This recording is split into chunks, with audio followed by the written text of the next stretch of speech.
Hi, I'm Ming. I'm Z, and this is Ming versus Z, The 10K challenge. challenge. So let's talk about what we're doing. Okay.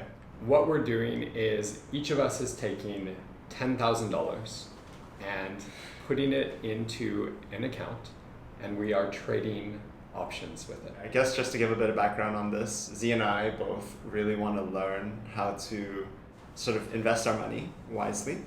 And instead of taking the sort of the tried and tested, clever way to invest your money, Z and I are doing something quite risky by following posts on Reddit and having those guide our investment decisions. And also because we've recently been influenced by some Reddit posts where the gains are phenomenal, we've decided to, for this challenge, not bother with actually holding the stocks and just trading in options. We see people on Reddit posting their gains all the time, and they are insane. We have a huge amount of FOMO. Yeah, and we want to make that money as well. We also know that this is super risky. We're not financial advisors. Please don't take our recommendations.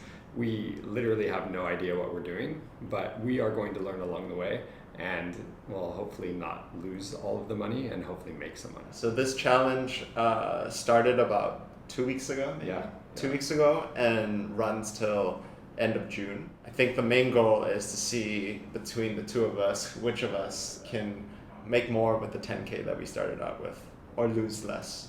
Let's say it's probably going to be lose less. Yeah. So based on track record so far, we just had our first little comparison. And so every month as well, what we're doing is the current winner, whoever has more, is also having to buy the other person lunch.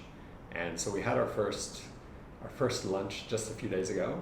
Yeah, so I had to buy Z lunch because we both started off at 10,000 and I was at 6.7 and he was down to 5.5. So I had to buy him lunch. And the following day, I went down to 4.4. And I went up to 7.5. Yeah, so he really lucked out on that lunch. Thank you. Thank you. I'm glad I bought you that lunch. I'm glad you bought me that lunch too. It felt extra good as soon as I knew the next day I would have had to buy you lunch. So it's been 2 weeks since we first invested this money into the market. Mm-hmm. Where are you at right now? Do you want me to pull up my phone and see, give an exact number? Yeah, let's do it. Okay, well the market hasn't opened yet. I know this is probably going to go down by 50%. In summary, I initially put in $10,000 about 2 weeks ago, and now my NLV on the top right, you can see is 4.822. Which is net liquidation. Net liquidation value. So if I sold all my outstanding options right now, I would, get that amount of money. So let's take a look at where I'm at. I am right. Wait, we're right barely above you. Way. I thought you'd be way higher. No. Oh, so shit. So Okay. I'm at 5.092. Wow. Okay. Okay. So $5,092. Yeah. I think what's going on crazy. basically is that it hasn't, and it's really weird buying puts. It makes you. It's kind of messed up. Yeah. You kind of like it becomes in your interest to see the market crash. Yeah. So on a macro level, I'm really glad that we haven't been making that much money on our puts. But basically the reason is that we took very, very pessimistic bets on the market. Yeah. And I think that as soon as the Fed, announced that they were going to release, use a lot of funds. They brought interest rates to zero. Yeah. Then they quantitative easing. Yeah.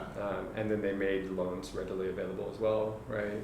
Like everything. They've taken some really massive firepower to this problem. Yeah, to stabilize or to stem the fall. And so I still think that makes total sense, the moves that we made, but maybe we just got screwed on timing.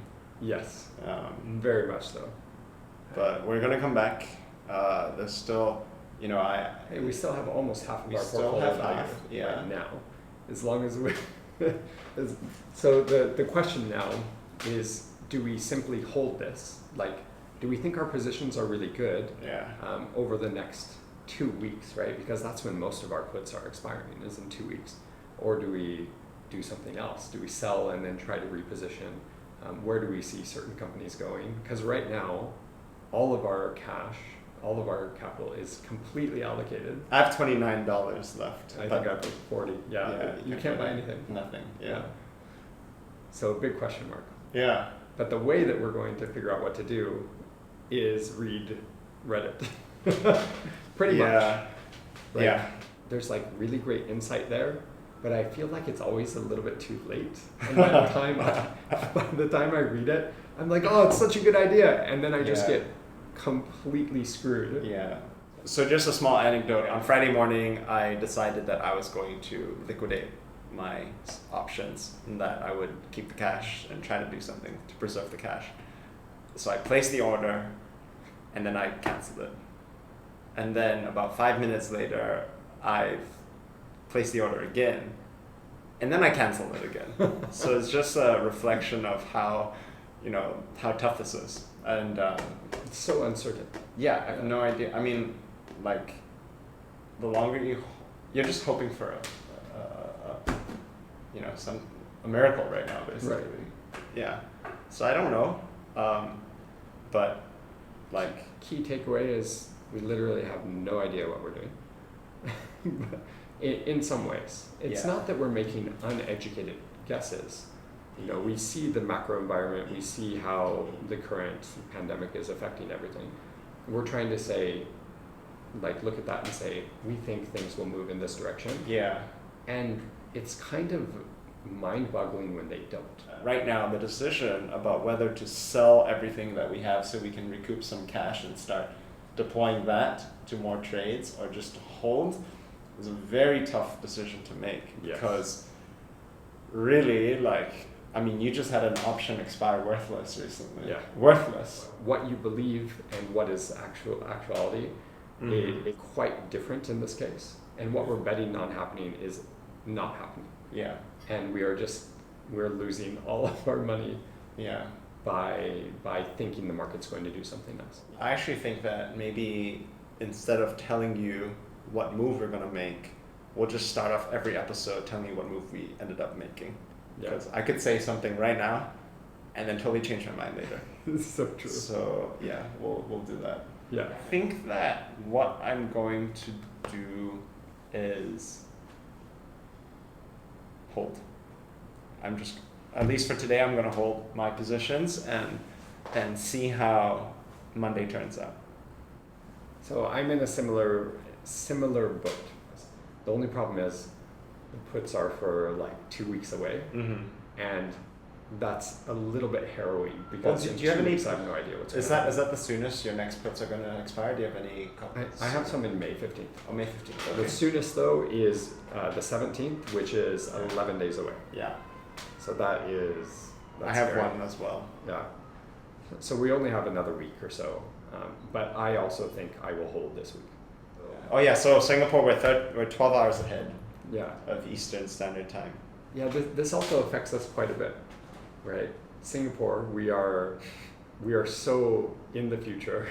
Yeah. In a way, because we're 12 hours ahead, we end up only checking the markets at like 9:30, or the markets open at 9:30 p.m. Where we are, and then we do some of our analysis trading, set up what we're going to do, and then fall asleep.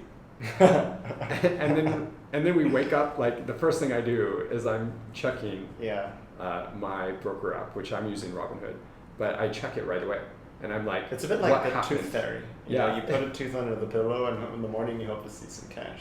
And sometimes it's poop. poop. It's poop. Yeah, sometimes it's poop. Yes. Yeah. Let's try not to lose all of our money. Let's do it. Yeah. Okay. I'm Z. I'm Ming. That's our show.